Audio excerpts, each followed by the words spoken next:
بسم الله الرحمن الرحيم. السلام عليكم ورحمة الله وبركاته.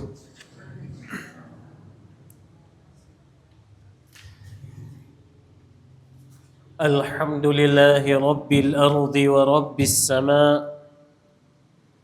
خلق آدم وعلمه الأسماء، وأسجد له ملائكته في الجنة دار البقاء،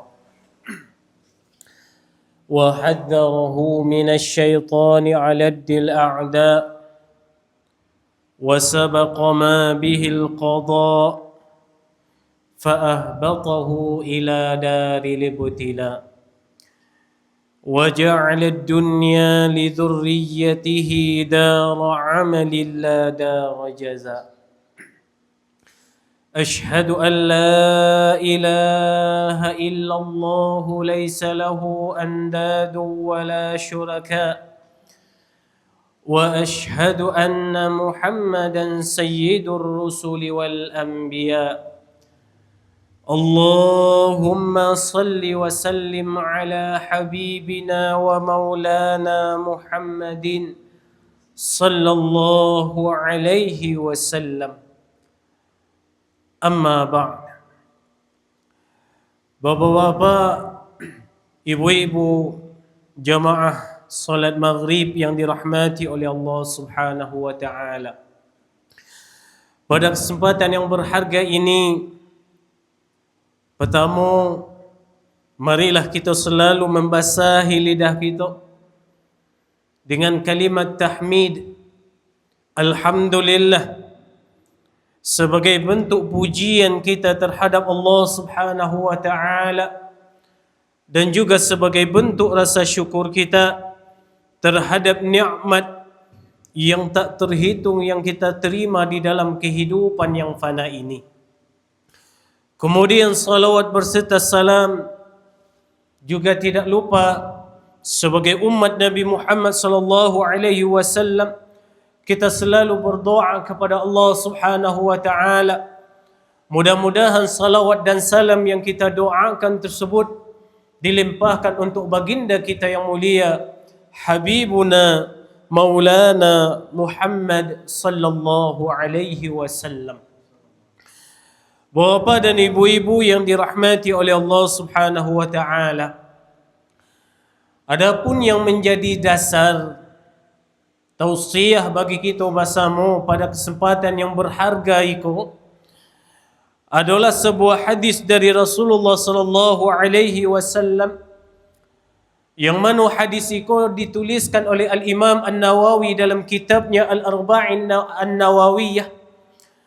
Hadis itu di dalam kitab tersebut nomornya 8 balik. An Abi Dzar Jundub bin Junadah wa Abi Abdurrahman Mu'adz bin Jabal radhiyallahu anhuma an Rasulillah sallallahu alaihi wasallam qala ittaqillaha haitsuma kunt wa atbi'is sayyi'atal hasanata tamhuha wa khaliqin nasa bi khuluqin hasanin. Rawahu Tirmizi wa qala hadithun hasanun. Hadis yang kita jadikan sebagai dasar itu, menurut Al-Imam At-Tirmizi, itu tingkatan hadisnya ada pada derajat hasan. Jadi kalau wajah lihat dalam ilmu hadis, bapak dan ibu-ibu yang dirahmati oleh Allah, hadis itu dibagi dari sisi apakah ini bisa diterima dan dijadikan sebagai dasar untuk beramal, itu pada dua. Ada yang pertama, al-ahadithul maqbulah, hadis yang ini diterima dan bisa dijadikan sebagai dasar untuk beramal. Yang kedua ada namanya al-ahadithu al-mardudah, hadis yang ini tidak bisa dijadikan sebagai dasar untuk beramal. Hadis yang dijadikan atau yang bisa dijadikan sebagai dasar untuk beramal ini pun juga ada dua. Yang pertama ada derajatnya sahih, ikola ascuk wadanga. Yang kedua ada namanya derajatnya hasan. Kau di bawah sahih itu sakit. Dan hadis yang kita bahas pada malam hari ikut derajat hadisnya adalah hasan menurut Al-Imam At-Tirmizi. Berarti hadis itu bisa kita jadikan sebagai dasar untuk beramal.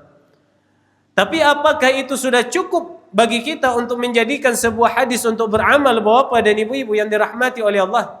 Tidak. Perlu bagi kita setelah kita tahu hadis ini tingkatannya sahih atau hasan, maka perlu bagi kita untuk melihat kepada syarahan, penjelasan dari para ulama sehingga kita bisa memahami hadis itu dengan makna yang benar. Kadang-kadang Pak Bu, kalau awak cuman membaca terjemahan, maka itu kadang-kadang acok wak jatuh pada pemahaman yang salah. Maka perlu bagi kita untuk mencari penjelasan para ulama tentang hadis itu. Kebetulan syarahan atau penjelasan yang kita gunakan untuk menjelaskan hadis yang kita bahas pada malam hari itu syarahan dalam kitab Al-Wafi karangan dari Ad-Doktor Mustafa Al-Bugha. Bapak dan ibu-ibu yang dirahmati oleh Allah Subhanahu wa taala, di dalam buku Al-Wafi dijelaskan oleh Dr. Mustafa Al-Bugha bahwasanya ada beberapa riwayat yang menerangkan sababul wurud, atau kalau bahasa awaknya sebab yang melatar belakangi Rasulullah sallallahu alaihi wasallam menyampaikan hadis itu. Jadi ada beberapa riwayat yang dituliskan oleh Dr. Mustafa Al-Bugha. Salah satunya itu adalah riwayat dari Anas bin Malik. Yang mana menurut riwayat Anas bin Malik ini, Bapak dan ibu-ibu yang dirahmati oleh Allah, hadis ini disampaikan oleh Rasulullah sallallahu alaihi wasallam ketika beliau hendak melepas Muaz bin Jabal ke daerah Yaman. Muaz bin Jabal dilepas oleh Rasulullah sallallahu alaihi wasallam ke daerah Yaman sebagai apa? Sebagai orang yang nanti menjadi perpanjangan lidah Rasulullah sallallahu alaihi wasallam dalam mengajarkan dan menyebarkan ajaran syariat Islam. Orang yang nanti akan menjadi perpanjangan tangan Rasulullah sallallahu alaihi wasallam dalam memutuskan setiap perkara yang dihadapi oleh kaum muslimin di daerah Yaman tersebut dengan aturan syariat Islam. Jadi ketika itulah Rasulullah sallallahu alaihi wasallam menyampaikan hadis ini, pesan ini kepada Muaz bin Jabal.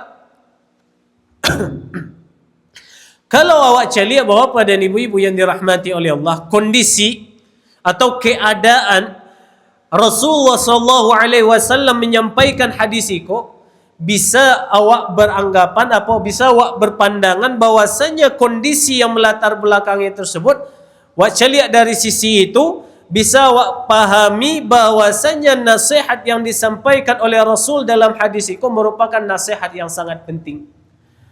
Kondisinya bisa awak ibaratkan modeko Pak. Mungkin ada di antara kita yang anak kemanakan wak mungkin, atau kerabat dekat wak, atau kawan wak bana, kawan dakik wak bana, yang mana inyo akan pergi jauh dari awak. Inyo mungkin pergi kuliah jauh dari awak mungkin, atau inyo pergi merantau untuk perbaikan ekonominya. Ambo yakin ketika anak wak tadi, kemanakan wak tadi, kawan dakik wak tadi, inyo akan pergi merantau tadi, ambo yakin ketika itu awak hanya akan menyampaikan nasihat-nasihat yang paling penting di antara nasihat-nasihat yang rasa awak penting yang tak fikirkan dewa. Ya enggak Pak? Ibu, ku nak awak pakai jauh awak ke Jakarta misalkan. Jangan ke Jakarta, ke Padang senyo yang masih bisa awak rasanya tiap hari pergi mencaliannya mungkin gitu ya. Ya enggak? Itu masih awak akan menasehatkan ke anak awak tu nasihat yang paling penting itu. Jago kesehatannya. Jago salatnya, puasanya, ibadahnya, jangan sampai lalai salatnya, pergaulannya. Nasihat yang paling penting yang taringit dia awak, yang itu yang awak sampaikan kepada anak itu. Ndak ada ke nasihat awak, abiku samba aku letakkan di siku ya. Itu nasihat memang penting je Bu. Tapi masih ada di antara nasihat-nasihat itu yang paling penting lain. Karena awak ketua tabatih kok. dinasihat di waktu yang singkit ku awak menyampaikan nasihat yang paling penting saja sehingga itu bisa menjaga keselamatan dirinya juga agamanya. Maka kalau waca lihat dari kondisi yang melatar belakangi hadis ini muncul disampaikan oleh Rasulullah SAW, bisa kita lihat bahwasanya nasihat yang ada dalam hadis itu merupakan nasihat yang sangat penting. Karena Rasulullah SAW akan melapih Muaz bin Jabal ke daerah Yaman. Setelah tu nyo ndak kabar sebut jo Rasulullah itu. Lama mungkin kalau nyo kabar sebut jo Rasulullah gitu. Apa nasihat yang disampaikan oleh Rasulullah SAW Bapak dan ibu-ibu yang dirahmati oleh Allah? Nasihat pertama yang disampaikan oleh Rasul, ittaqillaha haitsuma kun. Kalau diterjemahkan ke bahasa kita, bertakwalah kepada Allah Subhanahu wa taala haitsuma kun. Kata haitsuma kun dijelaskan oleh para ulama, artinya adalah fi ayyi zamanin wa makanin kunta fi wahdaka aw fi jam' ra'aka an-nasu am lam yarau. Di dalam keadaan apapun, di kapanpun dan dimanapun, apakah ketika engkau seorang ataupun engkau bersama dengan orang yang lain, apakah ketika itu engkau dicaliak di orang lain atau tidak? Atau dalam bahasa sederhananya, dalam kondisi apapun. Jadi haitsuma kuntu maknanya apa? Dimapun, kapanpun, dan dalam waktu apapun. Kalau ambo yakin nasihatku Pak Bu, ikut nasihat yang dah asing di telinga wak lahir. Karena apa? Karena nasihat untuk bertakwa kepada Allah Subhanahu wa taala itu akan selalu disampaikan oleh setiap khatib yang menyampaikan khutbahnya. Apakah itu di khutbah salat Jumat, ataukah itu di khutbah Idul Fitri ataupun Idul Adha, itu selalu disampaikan kepada kita nasihat untuk bertakwa kepada Allah Subhanahu wa taala. Akan tetapi ada sebuah pemahaman atau pandangan yang dipakai oleh masyarakat zaman sekarang Bapak dan ibu-ibu yang dirahmati oleh Allah. Apa itu? Ada anggapan di antara kita yang berpandangan bahwasanya ketakwaan tersebut hanya berkaitan dengan masalah ibadah semata. Maksudnya mau deko Pak Bu. Ada anggapan di antara kita yang beranggapan apa? Bahwasanya ketika kita melaksanakan salat 5 waktu atau puasa Ramadan, membayarkan zakat, menunaikan haji dan umrah, maka ketika itu awak berani mengatakan diri kita sebagai hamba Allah yang bertakwa. Banyak anggapan ini dipakai di zaman sekarang Bapak dan ibu-ibu yang dirahmati oleh Allah.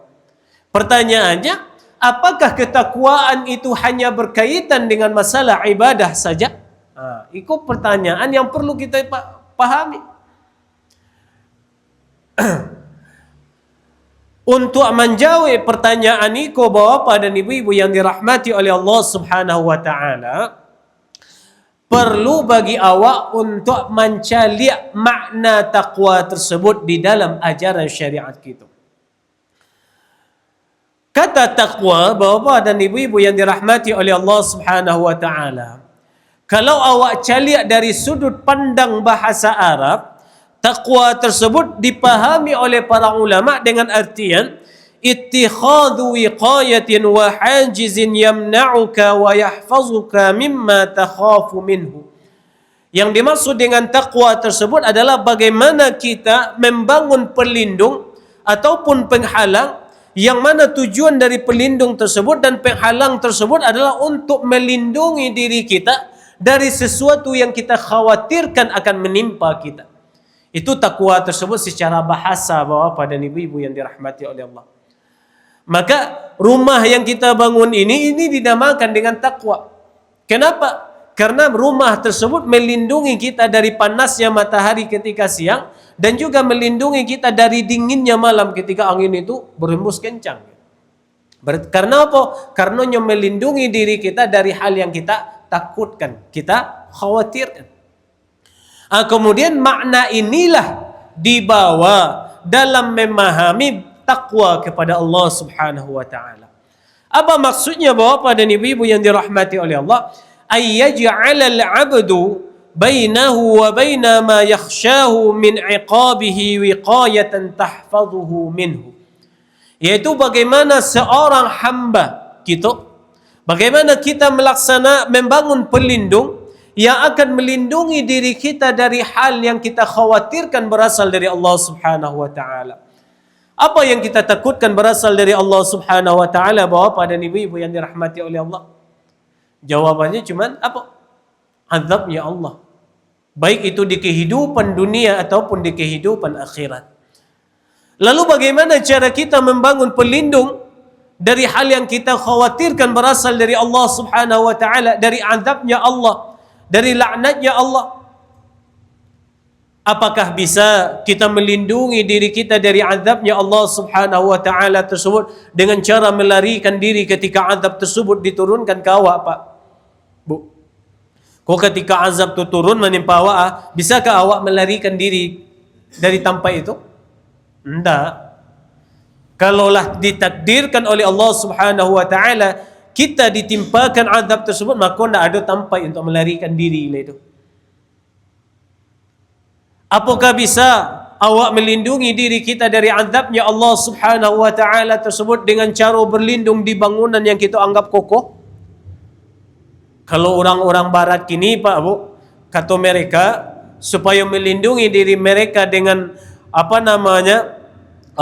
bencana-bencana menjelang hari kiamat tersebut, mereka membangun bunker. Ya nak? Tempat berlindung di bawah tanah. Jadi ko A bencana yang datang, beko A berlindung di bawah tu gitu.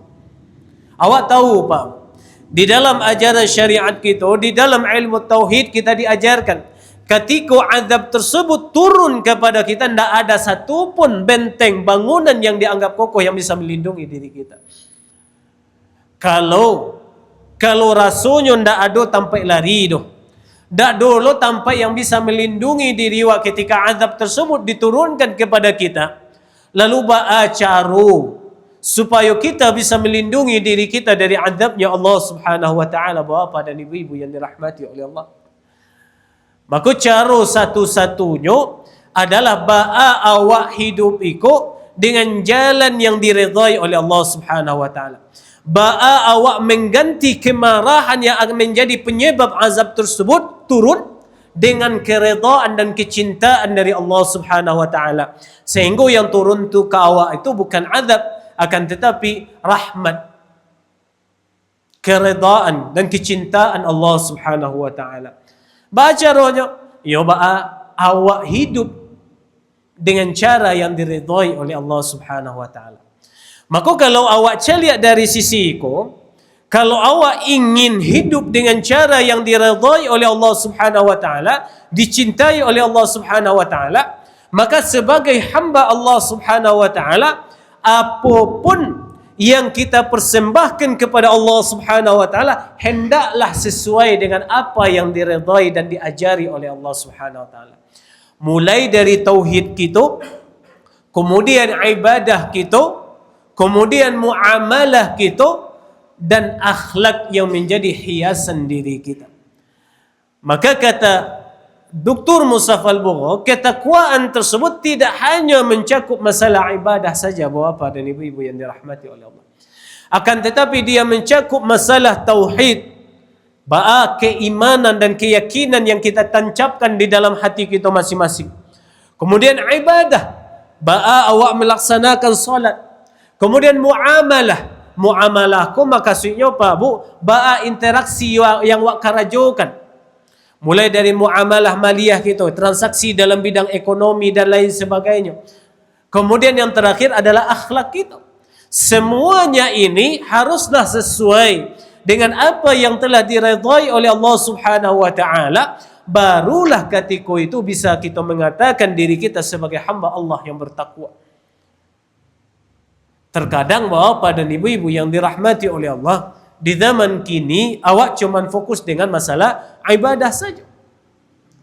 Maka pemahaman yang mengatakan, yang beranggapan bahwasanya ketakwaan tersebut hanya berkaitan dengan masalah ibadah, ini adalah pemahaman yang keliru yang perlu kita perbaiki. Dan juga ini adalah pemahaman yang berbahaya, Pak. Kenapa kita katakan ini adalah pemahaman yang berbahaya? Karena kalau awak beranggapan ketakwaan tersebut hanya masalah ibadah, ketika itu ambo yakin awak hanya fokus dalam melaksanakan ibadah saja. Awak memperbaiki ibadah awak saja, tanpa berusaha awak untuk memperbaiki keimanan kita, memperbaiki muamalah kita, memperbaiki akhlak kita. Sehingga itu yang banyak terjadi kini, Pak. Kita banyak mencari orang yang melaksanakan salat 5 waktu, akan tetapi masih berbuat syirik. Ketika bangun rumah tu basah dulu je darah binatang, ayam dan lain sebagainya. Anggapannya apa? Anggapannya supaya melindungi dari roh-roh halus.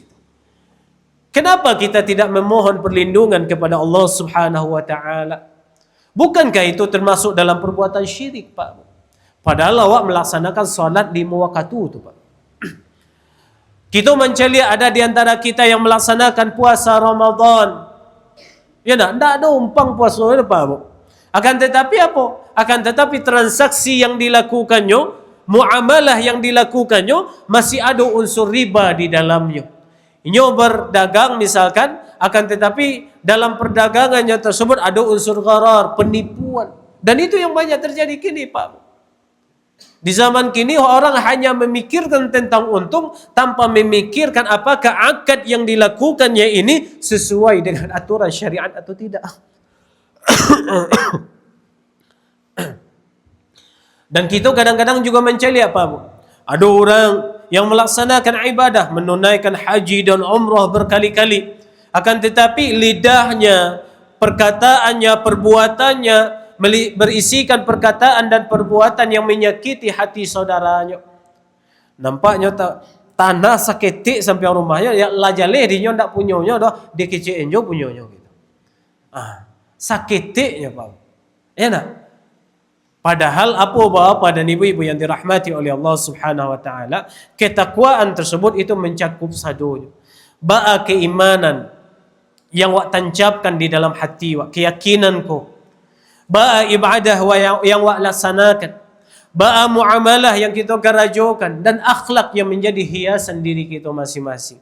Maka ketika halnya ko lah wak laksanakan, lah awak kerajokan, barulah kita bisa dianggap sebagai hamba Allah yang bertakwa. Barulah ketika itu awak bisa melindungi diri kita dari azabnya Allah Subhanahu wa taala. Apa? Apakah ketika awak melaksanakan salat 5 waktu tapi awak masih berbuat syirik, bisakah ketika itu awak melindungi diri kita dari azabnya Allah? Tidak. Ketika awak melaksanakan salat akan tetapi akhlak kita masih yang menjadi hiasan diri kita adalah akhlak yang tercela. Kita selalu menyakiti saudara kita baik melalui perbuatan kita ataupun melalui lidah kita. Apakah ketika itu bisa melindungi kita dari azabnya Allah baik itu di kehidupan dunia ataupun akhirat? Tidak.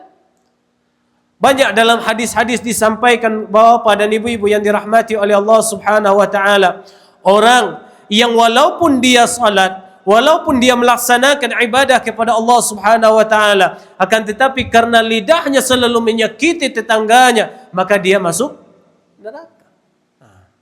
Maka keempatnya ini ketika kita lakukan sesuai dengan apa yang telah diridhai oleh Allah, barulah awak bisa melindungi diri kita dari azabnya Allah Subhanahu wa taala, baik itu di kehidupan dunia ataupun di kehidupan akhirat.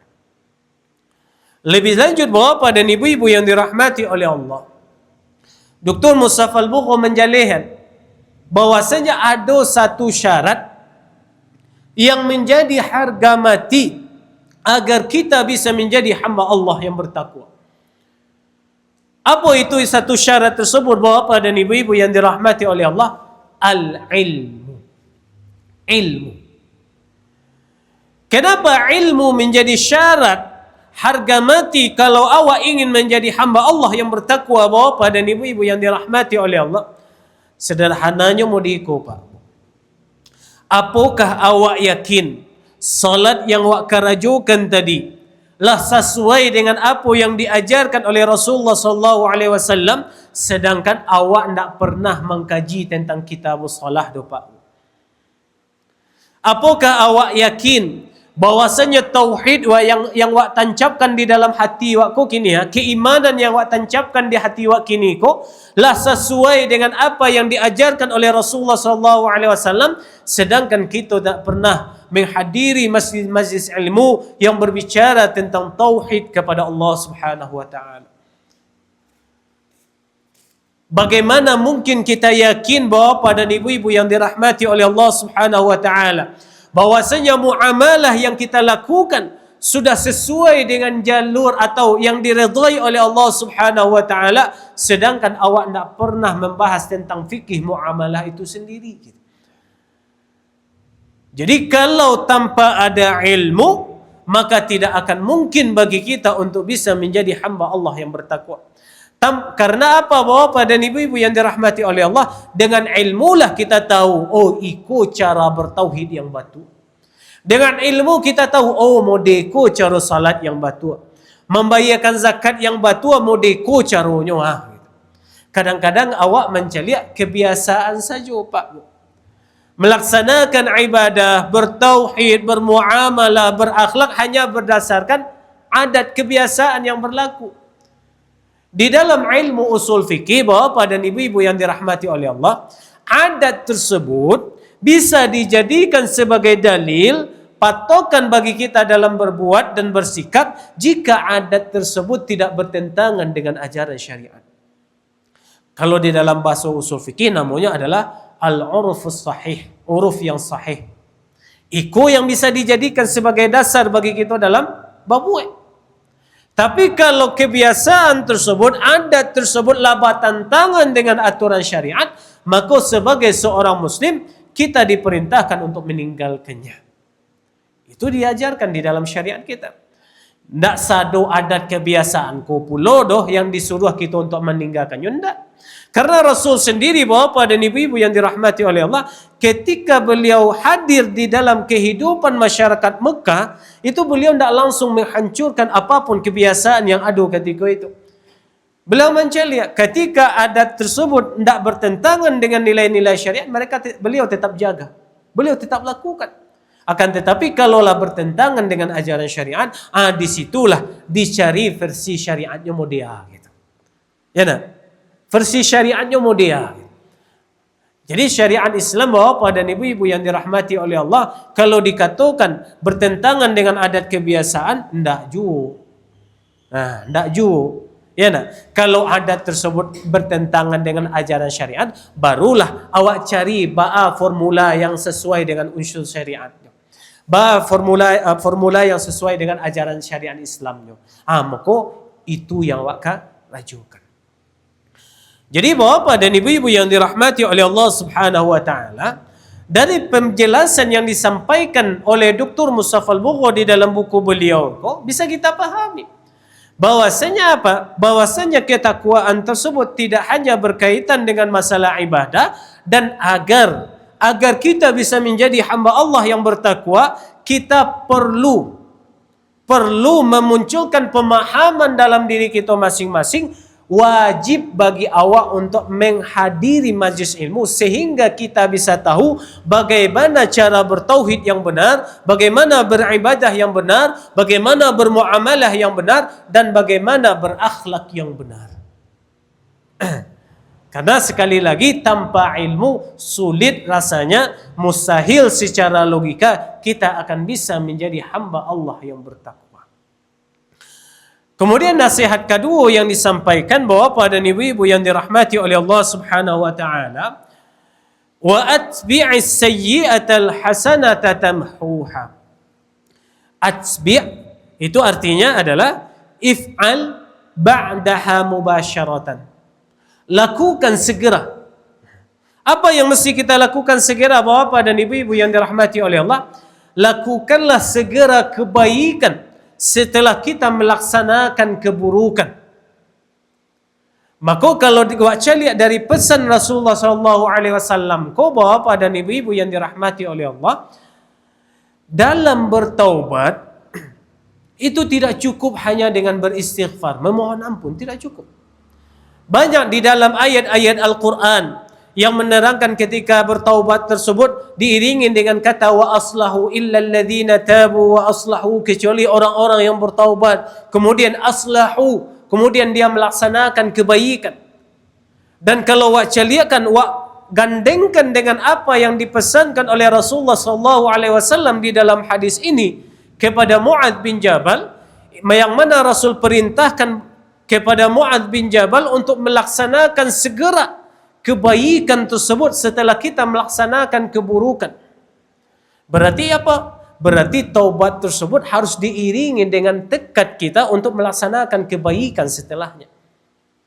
Apa faedahnya Bapak dan Ibu-ibu yang dirahmati oleh Allah? Hikmahnya, kalau di dalam hadis itu disampaikan oleh Rasul, tamhuha. Apa itu tamhuha Bapak dan Ibu-ibu yang dirahmati oleh Allah? Dijelaskan oleh Dr. Mustafa Al-Bugha, yang dimaksud dengan tamhuha tersebut adalah tuziluha min sahaif al-malaikatil katibin. Karena kebaikan yang wak karajokan segera setelah keburukan tersebut, itu akan berfungsi untuk menghilangkan catatan keburukan dari perbuatan buruk yang awak karajokan sebelumnya tersebut dari catatan malaikat. Awak tahu bahwasanya apapun yang awak karajokan itu dicatat oleh malaikat. Ketika kita melaksanakan keburukan, maka itu pun juga dicatat oleh malaikat.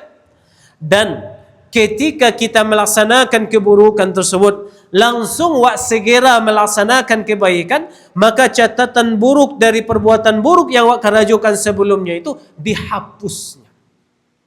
Dihapus.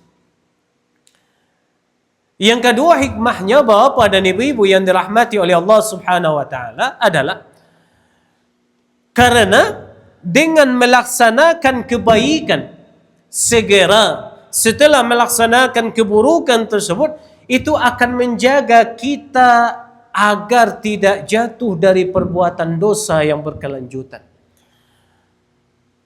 Kadang-kadang ada awak mandanga orang mengecek, ataupun mungkin diri awak seorang Bapak dan Ibu-ibu yang dirahmati oleh Allah, yang mana ketika itu awak merasu apa? Merasu sulit bana bagi awak, susah bana bagi awak untuk melapihkan diri awak dari perbuatan dosa. Seolah-olah awak terperangkap dalam perbuatan dosa tersebut Bapak dan Ibu-ibu yang dirahmati oleh Allah.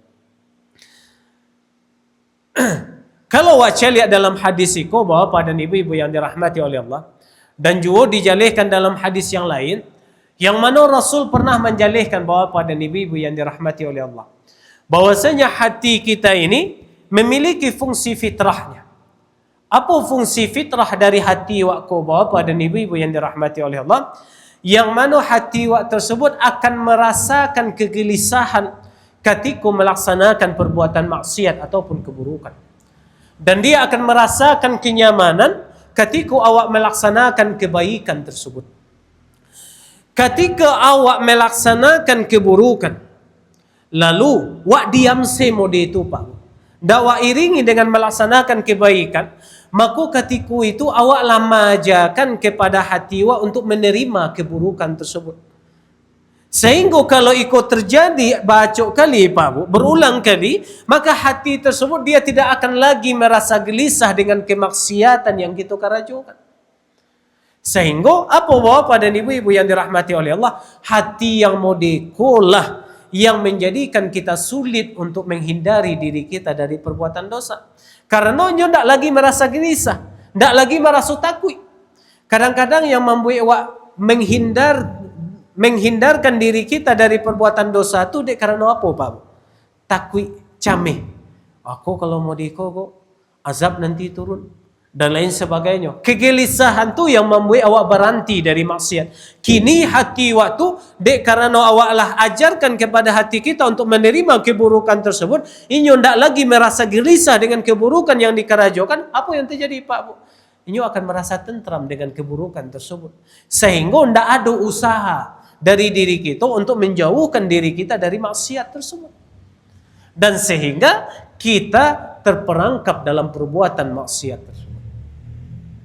Akan tetapi kalau awak iringkan ketika kita melaksanakan keburukan lalu langsung kerajukan kebaikan setelah itu, maka ketika itu merupakan usaha dari diri kita untuk tetap menjaga hati kita tersebut berada dalam fitrahnya. Yang itu tetap merasa nyaman dengan kebaikan dan tetap merasakan kegelisahan dengan keburukan yang kita kerajukan.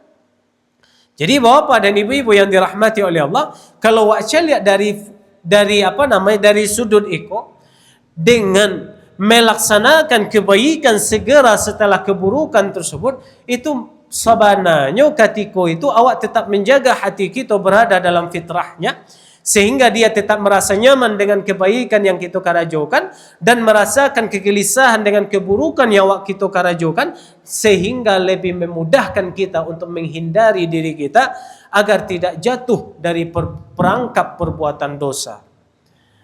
Kadang-kadang itu yang banyak terjadi bapak dan ibu-ibu yang dirahmati oleh Allah. Di zaman sekarang kita banyak membiasakan perbuatan dosa, menganggap biasa perbuatan dosa tersebut. Mohon maaf, salah satu perbuatan dosa yang sudah dianggap biasa dan bahkan dianggap sebagai sebuah kebaikan di zaman sekarang itu apa Pak? Contohnya pacaran. Padahal awak tahu bahwasanya hubungan yang dijalin oleh laki-laki dan perempuan yang bukan mahramnya itu dilarang di dalam syariat Islam. Dilarang di dalam syariat Islam. Ayat yang paling jelas menjelaskan tentang ini adalah ayat la taqrabuz zina. Yang dilarang di dalam ayat ini adalah segala perbuatan yang mendekatkan diri kita pada perzinahan. Pada perzinahan. Akan tetapi di zaman sekarang bapak dan ibu-ibu yang dirahmati oleh Allah, malah hal ini dianggap sebagai sebuah hal yang biasa. Tidak hanya di lingkungan masyarakat umum, akan tetapi di lingkungan masyarakat yang penuh dengan nilai-nilai agama sekalipun juga mulai menganggap bahwasanya perbuatan ini adalah perbuatan yang biasa. Kalau awaklah menganggap biasa satu perbuatan dosa bapak dan ibu-ibu yang dirahmati oleh Allah, maka ketika itu awaklah mematikan hati wak surang. Lah mematikan hati wak surang. Sehingga akan sulit bagi kita untuk menjauhkan diri kita dari perbuatan dosa-dosa yang lain.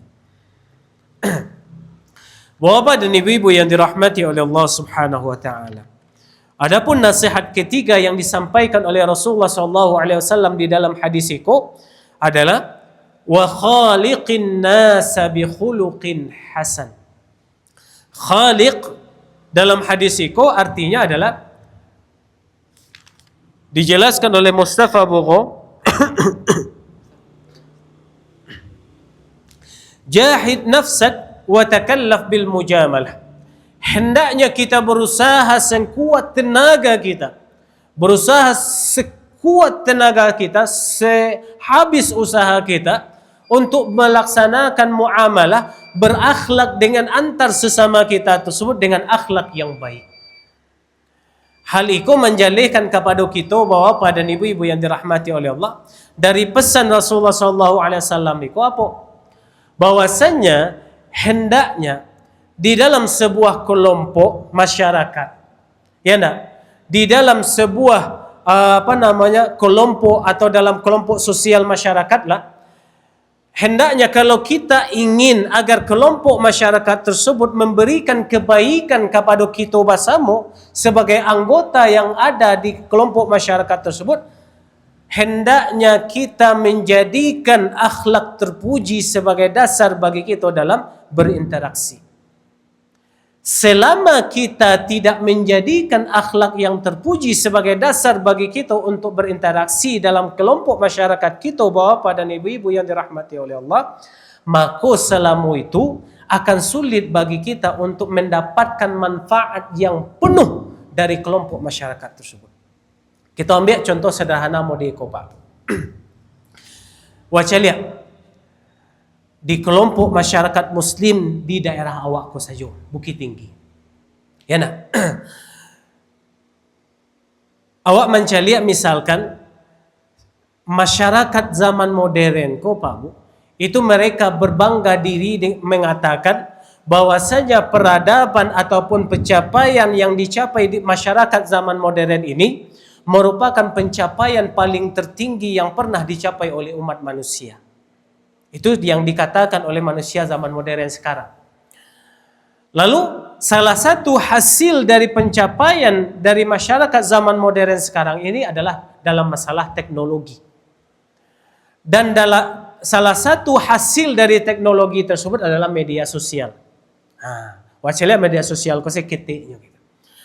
Kalau wacana sabananya Bapak dan Ibu-ibu yang dirahmati oleh Allah, media sosial ko diciptakan ko tujuannya fungsinya elok supaya lebih memudahkan kita berkomunikasi, memudahkan kita untuk bersilaturahmi, memudahkan kita untuk menyebarkan hal-hal yang positif kepada saudara-saudara kita gitu kan.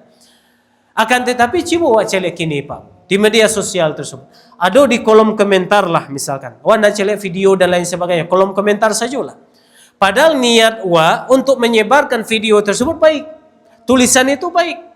Akan tetapi kadang-kadang di media sosial itu di kolom komentar itu ada perkataan-perkataan yang ketika awak membaca itu membuat hati awak sedih.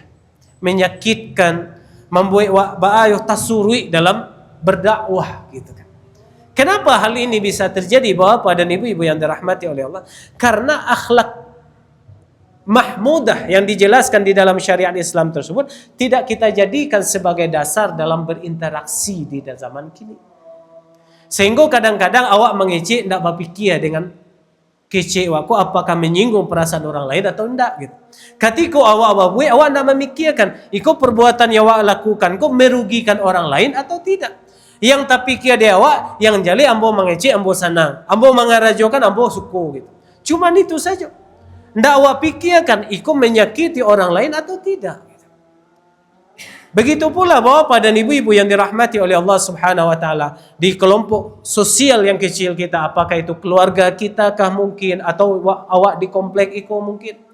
Kalau awak memang ingin mendapatkan manfaat yang bagus, hasil yang baik dari kelompok masyarakat yang ketik ko Pak Bu, maka hendaknya kita berusaha mulai dari diri kita menjadikan akhlak mahmudah, akhlak yang terpuji sebagai dasar bagi kita dalam berinteraksi. Insya Allah kalau itu yang menjadi dasar bagi kita dalam berinteraksi Pak Bu, insya Allah kita akan menerima kebaikan dan manfaat yang penuh dari kelompok tersebut. Akan tetapi kalau tidak menjadikan itu sebagai dasar bagi kita dalam berinteraksi, maka yang akan muncul hanyalah rasa tersakiti dan lain sebagainya, rasa tidak senang dan lain sebagainya.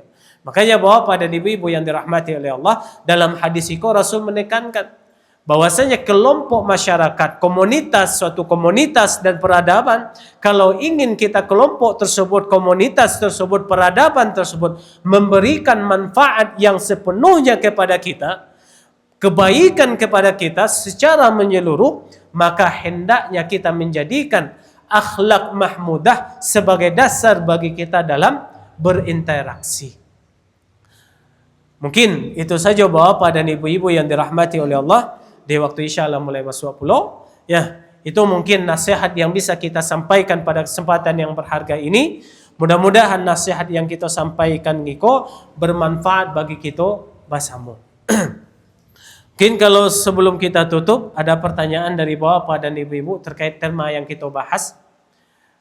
Tentang tadi tersampaikan kalau kemaksiatan yang biasakan untuk tidak mencegahnya, untuk membuat hati terbiasa dengan maksiat itu. Nah, kalau dalam konteks sosial kemasyarakatan, anggaplah ini di komplek misalnya banyak pos. Terus kami yang pemuda-pemuda mencari hal-hal yang misalnya kurang sopan atau kurang bijak. Nah, itu konteks itu apakah mendiamkan itu adalah bagian dari menyelamatkan atau bertindak, tapi kemudian kalau karena tindakan itu justru malah ada dampak yang tidak baik karena tindakan kami misalnya. Jadi baik apa? Kalau kita itu misal ya. Kalau kita lihat mungkin jika kita dihadapkan dengan kondisi seperti itu, Mungkin bisa kita jadikan hadis Rasulullah SAW sebagai jawaban dan sikap bagi kita. Yang mana dalam sebuah hadis Rasul mengatakan, man ra'a minkum munkaran. Kan ini. Ya dah, siapapun di antara kita yang melihat kemungkaran, maka hendaknya kita melaksanakan usaha dari diri kita untuk mengubahnya. Mengubahnya tersebut langkah awalnya adalah fabiyadih, kata Rasul, dengan tangan kita. Ini adalah bentuk usaha kita. Kalau kita memang memiliki kalau awak mungkin misalkan pemimpin lah di situ dan awak memang bisa memberikan kebijakan yang memberikan kebaikan untuk masyarakat awak gitu. Atau mungkin kalau yang melaksanakan maksiat itu anak awak, lalu bisa langsung awak melarangnya. Itu bisa biadih gitu. Akan tetapi ketika tidak bisa dengan biadih, maka kata Rasul apa? Fabilisani, dengan lisan, dengan lidah memberikan nasihat. Ini penting. Ini hal yang harus selalu kita sampaikan gitu. Karena salah satu penyebab umat kaum Bani Israel dilaknat oleh ala lisani di dalam Al-Quran, salah satu penyebab yang menjadi Bani Israel itu dilaknat adalah karena mereka tidak berdakwah. Mereka melihat perbuatan maksiat itu dilakukan, akan tetapi mereka ketika itu cuma mengatakan sekalinya, bertakwalah engkau kepada Allah, jangan dikerajukan kulai gitu kan. Kemudian setelah itu besoknya, inyo masih menceliak saudaranya tadi berbuat maksiat tadi. Inyo diam selai. Inyo tidak berdakwah lagi doh gitu. Maka itu menjadi penyebab inyo dilaknat oleh Allah. Berarti dalam hal itu pun bahwa pada ibu-ibu yang dirahmati oleh Allah, menasihati orang ya nak berdakwah tersebut itu berketerusan. Jangan sekali wak mengecek nakai dengan ngecek lah. Lambu kecian patang ndak berubah-ubah aja nyolai gitu kan. Ndak mau dia itu dah. Wak nasihatkan terus. Wak nasihati terus. Ndak boleh dah. Ndak boleh dah. Ndak boleh dah. Masalah orang tu berubah atau ndak berubah itu bukan masalah awak. Itu adalah wilayahnya Allah. Kemudian kalau ndak bisa aja dengan lisan doh. Rasanya kalau wak mengecek kok ibaratnya ndak mungkin doh gitu. Dalam kondisi awak ini. Mungkin ada bapak dan ibu-ibu yang dirahmati oleh Allah, kita dihadapkan dengan kondisi mode itu. Dengan tangan warna bisa berubah, mengubah seseorang tersebut. Dengan lidah pun juga kita tidak bisa merubah. Maka langkah yang terakhir adalah fabi qalbi. Maka dengan fabi qalbi, kok bukan berarti awak bapak dan ibu-ibu yang dirahmati oleh Allah. Kadang-kadang orang memahami konteks fabi qalbi, kok yang jelas dalam hatinya tidak suka selesai, mode itu saja. Tidak. Fabi qalbi itu maksudnya apa? Kita memunculkan dalam hati wak tersebut bahwasanya ada rasa tidak suka kita dengan maksiat yang dikerajokan tersebut, dan kita pun tidak duduk dengan orang tersebut di majlis ketika maksiat itu dikerajokan. Kalau awak duduk di majlis tersebut, berarti itu menerangkan awak reda dengan kemaksiatan tersebut gitu. Kau jalih kau orang bermaksiat kau ditampai waktu kini kau, ditampai waktu kini kau. Lalu awak duduk-duduk jo di situ gitu kan. Berarti ketika itu pun awaklah mengajarkan kepada hati awak untuk meredainya. Kalau memang awak fabi qalbi dengan hati awak tadi dan itu adalah adhaful iman, ya nak, maka itu awak menjauh dari tempat maksiat tersebut dikerajokan ketika inyo melaksanakan maksiat tadi. Bukan berarti kita memutuskan hubungan dengan dia, tidak. Kalau nyo tidak melaksanakan maksiat tersebut, wak tetap berinteraksi dengan cara yang baik. Tapi kalau maksiat tersebut dikerajokan, maka ketika itu awak menjauh darinya. Untuk menjaga hati wak tadi, tidak meredai maksiat tersebut dikerajokan. Kadang-kadang kan itu bapak dan ibu-ibu yang dirahmati oleh Allah. Maaf, bukan kita mengatakan lapau tersebut tempat maksiat, tidak. Kadang-kadang kan ada di suatu lapau misalkan yang di mana di situ dilaksanakan judi. Lalu awak duduk puluh di situ, anggaplah awak tidak mengarajokannya. Anggap awak tidak mengarajokan, awak cuma duduk minum kopi Tapi ketika awak duduk balamo di situ dan awak tahu maksiat itu sedang dikerajokan di situ, berarti ketika itu awaklah mengajarkan kepada hati kita untuk menerima dengan maksiat tersebut. Kalau memang awak tidak bisa mengubah kemaksiatan tersebut dengan tangan ataupun dengan lidah maka sekurang-kurangnya dengan hati tersebut awak hindari tempat maksiat tersebut. Jangan awak duduk nongkrong pulau di situ kalau kecil anak mudunya. Wallahu a'lam bishawab. Mungkin itu hal yang bisa kita karajokan. Gitu. Mungkin itu saja Bapak dan Ibu-ibu yang dirahmati oleh Allah. Nasihat bagi kita bersama, terlebih bagi ambo pribadi yang menyampaikan. Dan ambo mohon maaf jika dalam penyampaian tadi ada kata-kata yang tidak pantas mungkin, ataupun kata-kata yang salah dalam penyebutan. Ambo mohon maaf. Ambil saja apa yang menjadi kebaikan dari penyampaian tadi, atau adapun kesalahan ataupun ketidakpantasan tersebut cukup dilupakan saja. Kita tutup dengan membacakan hamdalah, alhamdulillahirabbil alamin, dan doa kafaratul majlis. Subhanakallahumma wa bihamdika asyhadu an la ilaha illa anta wa astaghfiruka wa atubu ilaik. Assalamualaikum warahmatullahi wabarakatuh.